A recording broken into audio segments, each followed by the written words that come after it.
Bismillahirrahmanirrahim. Assalamualaikum warahmatullahi wabarakatuh. Apa kabar hari ini? Mudah-mudahan anak-anak dalam keadaan sehat, semangat, dan dalam keadaan yang bahagia. Alhamdulillah hari ini kita kembali lagi dengan kisah.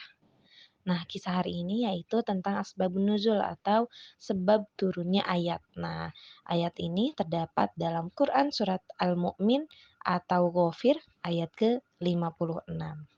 Nah, dalam ayat ini bahwa diterangkan, sesungguhnya orang-orang Yahudi ini adalah orang yang menolak kebenaran. Mereka menolak kebenaran dengan kejahatan atau kebatilan. Nah, di dalam dada-dada mereka hanya ada kesombongan.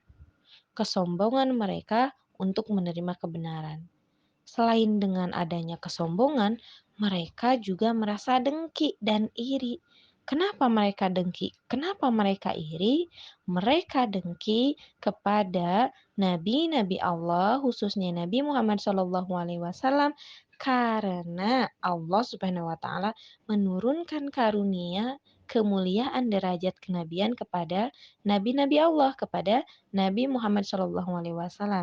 Yang jelas, karunia ini, kemuliaan ini tidak akan pernah didapatkan, tidak akan pernah diturunkan kepada mereka. Nah, makanya mereka iri. Mereka dengki kepada nabi-nabi Allah, khususnya kepada Nabi Muhammad SAW. Selain dengan itu, sebab turunnya ayat ini juga bermula ketika orang-orang Yahudi datang kepada Rasulullah SAW. Mereka datang kepada Rasulullah untuk membicarakan tentang Dajjal. Nah, kemunculan Dajjal ini merupakan salah satu tanda dari terjadinya kiamat besar. Artinya, salah satu tanda dari terjadinya kiamat kubro. Dajjal ini akan menapaki bumi, akan datang ke bumi dengan menyebarkan kerusakan di mana-mana. Dajjal ini akan berusaha keras untuk membuat orang-orang beriman sehingga mereka kufur kepada Allah Subhanahu wa Ta'ala. Yang asalnya orang-orang beriman itu lurus kepada Allah. Nah, Dajjal ini ingin orang-orang beriman itu untuk berbelok arah agar tidak beriman kepada Allah, untuk kufur kepada Allah. Rasulullah SAW bersabda, "Wahai manusia, tak akan ada huru-hara di muka bumi ini sejak masa Adam yang lebih besar daripada huru-hara Dajjal. Sesungguhnya, setiap nabi yang dikirim oleh Allah akan memperingatkan umatnya tentang Dajjal. Aku adalah nabi terakhir, dan kalian adalah umat terakhir." Hadis ini diriwayatkan oleh Ibnu Majah. Nah, ketika orang-orang beriman sibuk untuk menyiapkan diri agar tetap beriman, sibuk untuk terus fokus beribadah kepada Allah sehingga mereka takut eee, kepada Dajjal, takut akan datangnya Dajjal, tetapi ada satu kaum yang justru menanti-nantikan kedatangan Dajjal. Nah, hal ini berdasarkan kisah pada zaman Nabi Muhammad SAW. Nah, kisah ini diriwayatkan oleh Abu Aliyah. Jadi, di suatu hari orang-orang Yahudi datang kepada Rasulullah SAW membicarakan tentang Dajjal. Mereka lantas berkata, "Iya, atau Dajjal akan muncul di akhir zaman dari golongan kami." Tak berhenti dari situ. Mereka terus berbicara untuk mengagung-agungkan Dajjal. Mereka mengatakan bahwa Dajjal nanti akan melakukan ini, bahwa Dajjal nanti akan melakukan itu, dan masih banyak lagi perkataan-perkataan mereka tentang Dajjal. Nah, dalam surat Al-Mu'min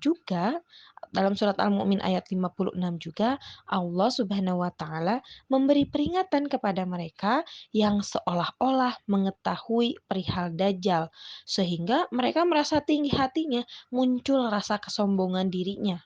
Padahal pengetahuan mereka tentang Dajjal tidak seberapa, bahkan mereka tidak tahu apa-apa tentang Dajjal, karena yang tahu tentang Dajjal hanyalah Allah. Allah Subhanahu wa Ta'ala yang hanya mengetahui tentang Dajjal. Nah, kemudian Nabi Muhammad SAW diperintahkan oleh Allah untuk memohon perlindungan kepada Allah dari kejahatan Dajjal. Nah, bagaimana cara memohonnya? Cara memohonnya yaitu dengan cara berdoa. Nah, doa ini biasa kita sama-sama dawamkan ketika sholat, ataupun ada doa yang didawamkan di luar sholat. Nah, doanya adalah seperti ini.